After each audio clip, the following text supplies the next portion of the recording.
अस्सलाम वालेकुम group members, उम्मीद है कि सारे खैरियत से होंगे। अच्छा जी, स्टार्ट करते हैं। आज का जो हमारा लेक्चर है वो रिलेटेड है एल्गोरिदम से। इस लेक्चर के अंदर हम लोग एल्गोरिदम के बारे में पढ़ेंगे कंप्लीट डिटेल के साथ, और उसके साथ साथ मैं आपको बताऊंगा कि एल्गोरिदम में से किस तरह का क्वेश्चन आता है। इससे पहले जो पहले आपके पास पेपर हो चुके हैं उनमें से किस तरह के क्वेश्चन आए हुए हैं। ठीक है, तो सबसे पहले ये बात समझनी ज़रूरी है कि एल्गोरिदम होता क्या है।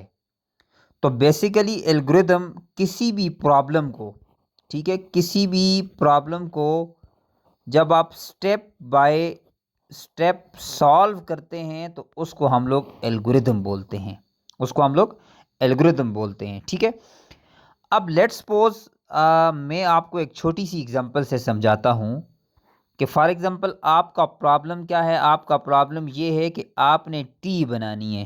ठीक है, ये आपका एक प्रॉब्लम है। अब इसके लिए क्या करेंगे, आप पहले पानी को बॉयल करेंगे, फिर उसमें टी बैग रखेंगे, हॉट वाटर इनटू मतलब कि गर्म पानी डालेंगे, फिर 2-3 मिनट वेट करेंगे, फिर टी बैग को रिमूव करेंगे। ठीक हो गया। अब उसके बाद आपकी चाय रेडी होगी। अब ये जो आपने पॉइंट नंबर 1 से लेकर 6 तक आपने फॉलो किए हैं, ये स्टेप्स हैं। ठीक हो गया। तो मेन प्रॉब्लम आपका ये था कि आपने चाय बनानी थी। अब इस चाय बनाने के लिए आपने जितने भी स्टेप्स फॉलो की हैं, ये सारे का सारा एल्गोरिदम है। ठीक है, आप इन सिंपल वर्ड्स ये कह सकते हैं कि किसी भी प्रॉब्लम को स्टेप बाय स्टेप जब आप सॉल्व करते हैं तो उसको एल्गोरिदम बोलते हैं। ठीक है, अब बात की जाए छोटी क्लासेस की, तो मैं साथ इसको बेसिक से भी लेके चलूँगा, ताकि अगर आपकी कोई ऐसी बेसिक चीज़ है जो आपको क्लियर नहीं है तो ताकि आपको वो भी क्लियर हो जाए। अब जब आप एल्गोरिदम स्टार्ट करते हैं तो कुछ ऐसे सिंबल्स हैं जो एल्गोरिदम के अंदर इस्तेमाल होते हैं। यानी एल्गोरिदम के अंदर हम लोग सारे के सारे सिंबल इस्तेमाल करते हैं। सबसे पहले आपको ये पता होना चाहिए कि कौन सा सिंबल किसके लिए होता है। सबसे पहले आपका जो ओवल शेप सिंबल होता है, इसको हम लोग इस्तेमाल करते हैं अपने प्रोग्राम को स्टार्ट करने के लिए या अपने प्रोग्राम को एंड करने के लिए। या जब आप अपना एल्गोरिदम स्टार्ट करेंगे तो आप इस ओवल सिंबल से स्टार्ट करेंगे, और जब आप अपना एल्गोरिदम को ख़त्म करेंगे तब आप ओवल सिंबल इस्तेमाल करेंगे।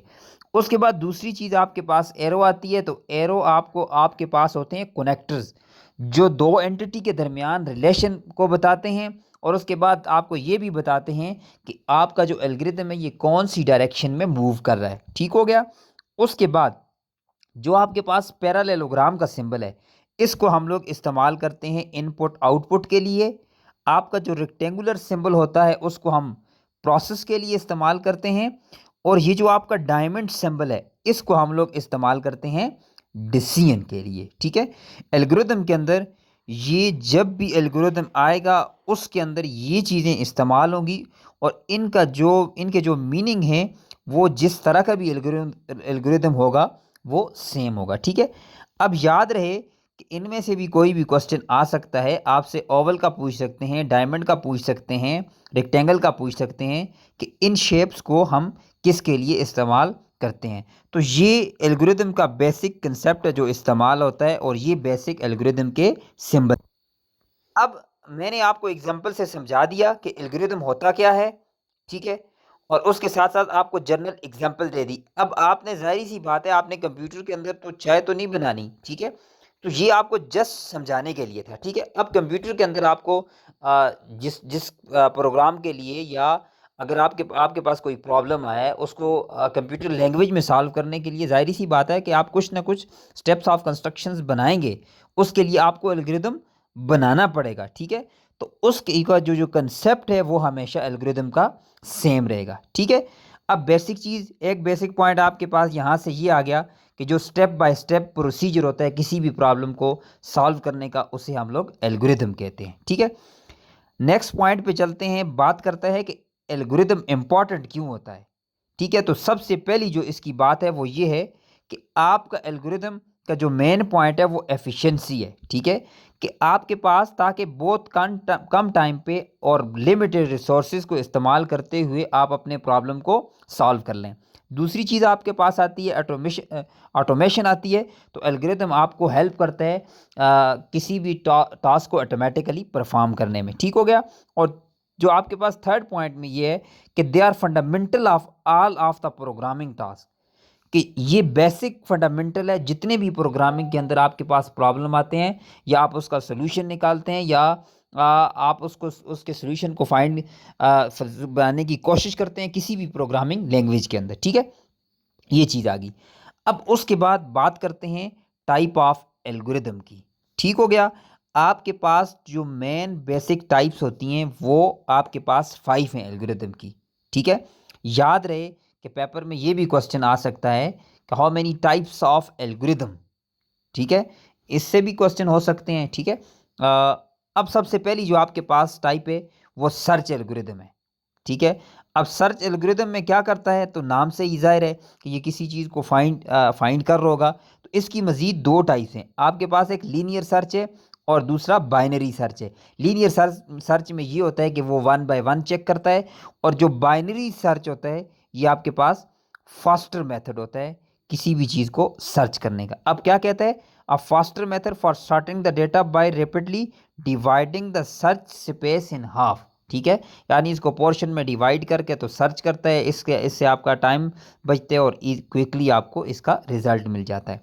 अब उसके बाद दूसरी चीज़ आपके पास आती है सॉर्टिंग। ठीक है, अब सॉर्टिंग से आपको एक कंसेप्ट तो ये मिलता है कि ये कोई डेटा होगा तो वो ऑर्डर की फॉर्म में होगा। ठीक है, चाहे वो नंबर की फॉर्म में है, अल्फ़ाबेटिकली ऑर्डर की फॉर्म में है, नंबर के ऑर्डर की फॉर्म में है। ठीक है, अब इसमें मुख्तलिफ़ चीज़ें आती हैं, असेंडिंग ऑर्डर आ जाता है, डिसेंडिंग ऑर्डर आ जाता है। तो सबसे पहले आपके पास बबल सॉर्ट होता है और उसके बाद क्विक सॉर्ट आता है। जो बबल सॉर्ट है इसमें आपके पास जो एडजेसेंट एलिमेंट है उसको स्विप करते हैं, यानी एक दूसरे के साथ शफल करते रहते हैं। और जो आपके पास क्विक सॉर्ट है डिवाइड, उसमें ये होता है कि आपके डेटा को स्मॉल पैकेट्स में डिवाइड किया जाता है और वहाँ से वो आपको रिजल्ट निकाल के बताता है। ठीक है, उसके बाद नेक्स्ट आपके पास आता है ग्रेडी एल्गोरिदम। ठीक है, greedy algorithm, the algorithm make the optimal choice at each step hoping the these choice will be lead to the optimal overall solution.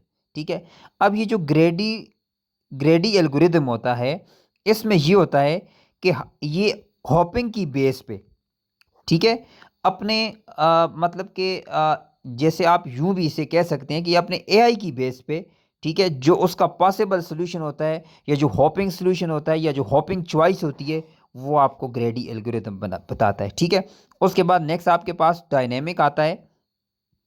Dynamic programming होती है एल्गोरिदम की। अब इसमें ये होता है कि आपका जो जो बड़ा प्रॉब्लम है वो पार्ट्स में डिवाइड कर लेते हैं। डिवाइड करने के बाद उस सब को इकट्ठा करके उसका एक ही जगह रिजल्ट स्टोर किया जाता है। इसे हम लोग डायनेमिक प्रोग्रामिंग कहते हैं। ठीक है, ये एल्गोरिदम की टाइप है। उसके बाद जी नेक्स्ट आपके पास आता है डिवाइड एंड कंकर। अब डिवाइड एंड कंकर में ये होता है कि आपके किसी भी बड़े प्रॉब्लम को छोटे छोटे प्रॉब्लम में डिवाइड किया जाता है और डिवाइड करने के बाद हर एक पार्ट को सेपरेटली सॉल्व किया जाता है। ठीक है, तो इसको आप मर्ज सॉर्ट भी कह सकते हैं। डिवाइड द अरे, जो आपके पास अरे हैं उनको मुख्तलिफ अरे को या मुफ्त रोज़ को, मुख्तलिफ कॉलम्स को या मुख्तलिफ डेटा के पैकेट्स को डिफरेंट फॉर्म में डिवाइड किया जाता है और उसको हर एक को सॉल्व करने के बाद आपका रिजल्ट निकाला जाता है। ठीक हो गया। अब उसके बात आती है कि एल्गोरिदम की प्रॉपर्टी कौन कौन सी हैं।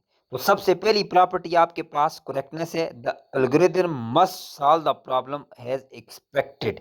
ठीक है, कि जो आप एक्सपेक्ट करते हैं बिल्कुल उसके अकॉर्डिंग आपका प्रॉब्लम सॉल्व करता है। दूसरी चीज़ आपके पास आती है एफिशिएंसी। एफिशिएंसी में आपके पास 2 चीज़ें होती हैं, एक टाइम और स्पेस। तो याद रहे ये पॉइंट भी इम्पॉर्टेंट है, इसमें से अक्सर कोई ना कोई एमसीक्यूज होता है कि एल्गोरिदम की एफिशिएंसी क्या होती है। तो मोस्ट एफिशिएंट वो जो आपके पास टाइम भी कम ले और स्पेस भी कम ले। ठीक है, ईटा 2022 का जो कंप्यूटर ऑपरेटर का पेपर था उसमें ये एमसीक्यूज आया हुआ है। ठीक है, उठाया हुआ कहाँ से है, तो ग्रेड 9th की जो बुक है कंप्यूटर की, ग्रेड 9th की कंप्यूटर की बुक से ये क्वेश्चन लिया गया है, वहाँ एल्गोरिथम वाला टॉपिक है, तो ये एमसीक्यूज एग्जैक्टली वहाँ से उठाया हुआ। उसके बाद जी नेक्स्ट आपके पास आता है termination. The algorithm must finish in a finite number of steps. तो एल्गोरिथम के फाइनाइट नंबर ऑफ स्टेप होते हैं, तो आपका algorithm finite number of steps के अंदर ख़त्म हो जाना चाहिए, ठीक है, टर्मिनेट हो जाना चाहिए। उसके बाद नेक्स्ट जो की पॉइंट है वो आपके पास इनपुट एंड आउटपुट आता है। तो the algorithm should take input and provide the output. कहते हैं कि आपका जो एल्गोरिथम हो वो दो काम करे, एक वो आपसे इनपुट ले और उसको प्रोसेस करने के बाद वो आपको आउटपुट दे, ठीक है। तो ये आपके पास एल्गोरिथम की फोर जो हैं वो की प्रॉपर्टी हैं, ठीक है। इन प्रॉपर्टी में से किसी भी प्रॉपर्टी से कोई भी क्वेश्चन हो सकता है, ठीक है। अच्छा जी, अब उसके बाद एल्गोरिथम कम्प्लेक्सिटी। कहते हैं कि when we talk about the efficiency of algorithm we discuss the time complexity and the space complexity. अब इसके लिए किसी भी एल्गोरिथम की टाइम कम्प्लेक्सिटी फार्मूला होता है ओ एन स्क्वायर। ये आपके पास क्वाड्रेटिक टाइम के लिए है, ये लीनियर के लिए, और ये इनपुट के साइज़ पे डिपेंड नहीं करता। इसमें इनपुट का जो साइज़ होगा वो लीनियर होगा, इसमें आपके पास क्वाड्रेटिक होगा, ठीक है। उसके बाद स्पेस की बात की जाए तो आपको इनपुट के अकॉर्डिंग ये बताएगा कि आपने कितनी स्पेस ली है, ठीक है। अगर आपके पास क्वाड्रेटिक है तो ज़ाहिर सी बात है कि स्पेस ज़्यादा लेगा, कांस्टेंट टाइम है तो कम स्पेस लेगा, ठीक है। तो इसी तरह से इसके अकॉर्डिंग जो आपका टाइम बनेगा वो यहाँ से कैलकुलेट होगा, ठीक है। अच्छा जी, अब आपके पास एल्गोरिथम की एग्जांपल आ गई बबल सॉर्ट, ठीक है। अब बबल सॉर्ट में ये होता है कि आपका जो एल्गोरिथम का प्रोसेस है ये बार बार रिपीट होता रहता है। कब तक रिपीट होता है? जब तक आपका डेटा दोबारा ऑर्डर की फॉर्म में ना आ जाए, ठीक है। कहते हैं the process is repeated until the list is sorted. तो सबसे पहली बात, अगर आप दो नंबर को कंपेयर करते हैं, कहते हैं compare the first two element, if the first is greater than the second swap then move to the next pair and repeat the process. Continue this until the end of the list. After each pass, the largest element is a bubble to the correct position. Repeat the process for the rest of the list. अब algorithm में जो आपके पास bubble sort algorithm है, इसमें आपके पास ये होता है कि आपका डेटा उस वक्त तक रिपीट होता रहता है जब तक उसका ऑर्डर की फॉर्म में ना आ जाए, ठीक है।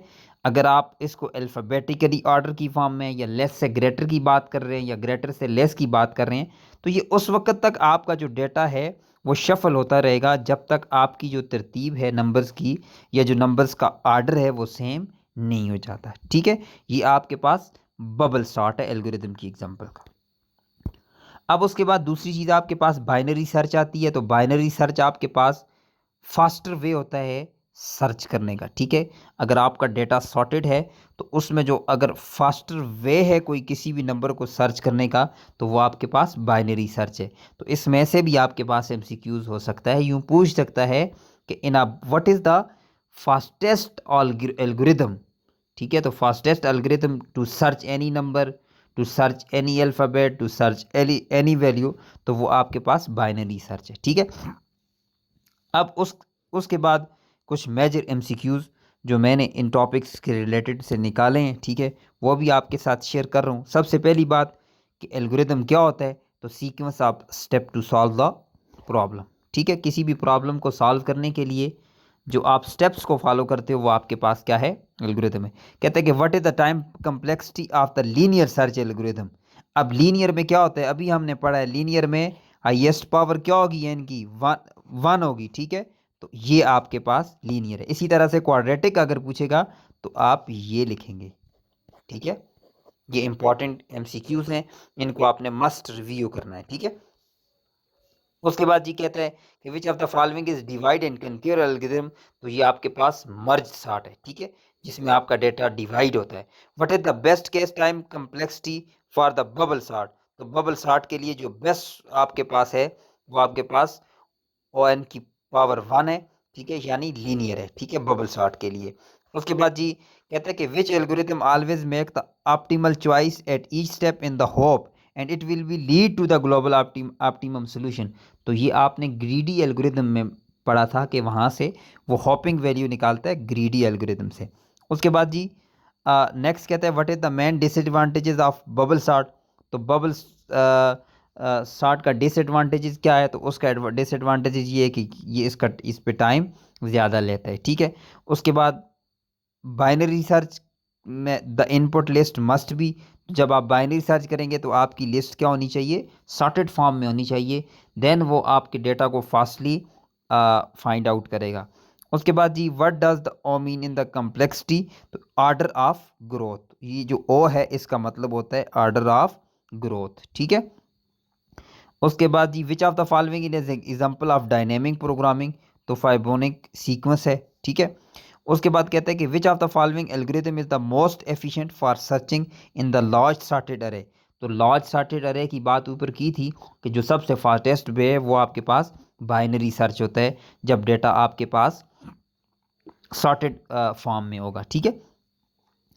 अब यहाँ से मैं अभी आपको बताऊंगा कि इसका कंक्लूजन क्या था या इसमें इंपॉर्टेंट पॉइंट क्या थे।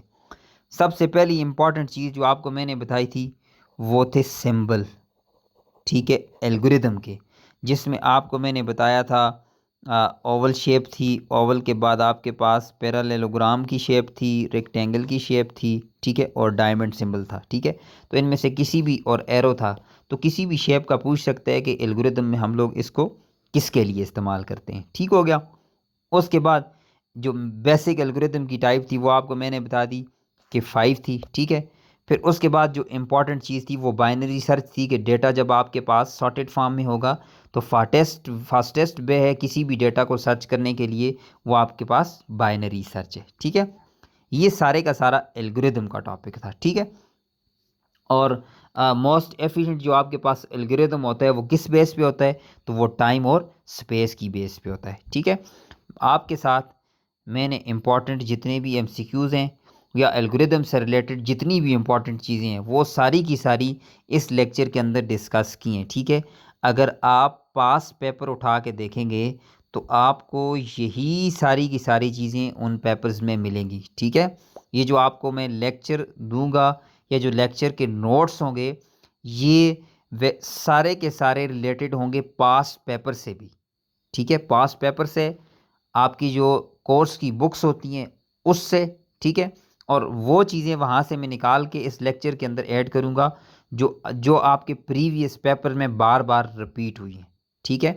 फिर भी अगर इनमें से आपको किसी भी चीज़ की समझ ना आई हो, ठीक है, कोई कंसेप्ट आपको क्लियर ना हो, आपका कोई क्वेश्चन हो, तो आप उसको पूछ सकते हैं। इंशाल्लाह मैं आपको सेपरेटली भी एक्सप्लेन कर लूँगा, आपके जितने भी कंसेप्ट हैं वो आपको क्लियर करूँगा, ठीक है। इन एमसीक्यूज़ को आपने लाजमी देखने हैं, इंशाल्लाह इससे रिलेटेड और भी जो एमसीक्यूज़ होंगे वो मैं आपके साथ शेयर करूँगा। अब कंप्यूटर के अंदर बेसिक चीज़ ये है कि आपको कंसेप्ट क्लियर होना चाहिए, ठीक है। जब तक आपको कंसेप्ट क्लियर नहीं होगा उस वक्त तक फिर आपको चीज़ को समझना मुश्किल हो जाएगा, ठीक है। अगर आपको कंसेप्ट क्लियर है तो अगर एमसीक्यूज़ की वर्डिंग चेंज भी हो जाए तो इससे कोई भी इशू नहीं होगा। बेसिक चीज़ ये है कि आप अपने कंसेप्ट क्लियर करें। इसके बाद मैं आपको साथ साथ बुक के रेफरेंस भी दूंगा और पॉसिबल हुआ तो मैं आपको बुक्स की पिक्चर भी भेजूंगा कि आप कोर्स बुक की उन टॉपिक्स को, उन चैप्टर्स को निकाल के आप रीड करें, ठीक हो गया। इंशाल्लाह इसके बाद रेगुलर आपकी क्लासेस स्टार्ट हो जाएंगी और हम प्रॉपर कंप्यूटर ऑपरेटर और एसएसटी आईटी की तैयारी शुरू करेंगे, ठीक है। हर एक पेपर के अंदर जो आपके एमसीक्यूज़ आएंगे या जो ऑलरेडी आपके पास पेपर हो चुके हैं उनको मैं विद रेफरेंस के साथ आपके साथ शेयर भी करूंगा। और ऑलरेडी कंप्यूटर ऑपरेटर के और एसएसटी के कुछ पेपर हमने बना के अपने ग्रुप में भी चैनल पे भी अपलोड कर ली हैं, आप वहाँ से भी देख सकते हैं। ओके, अल्लाह हाफिज़।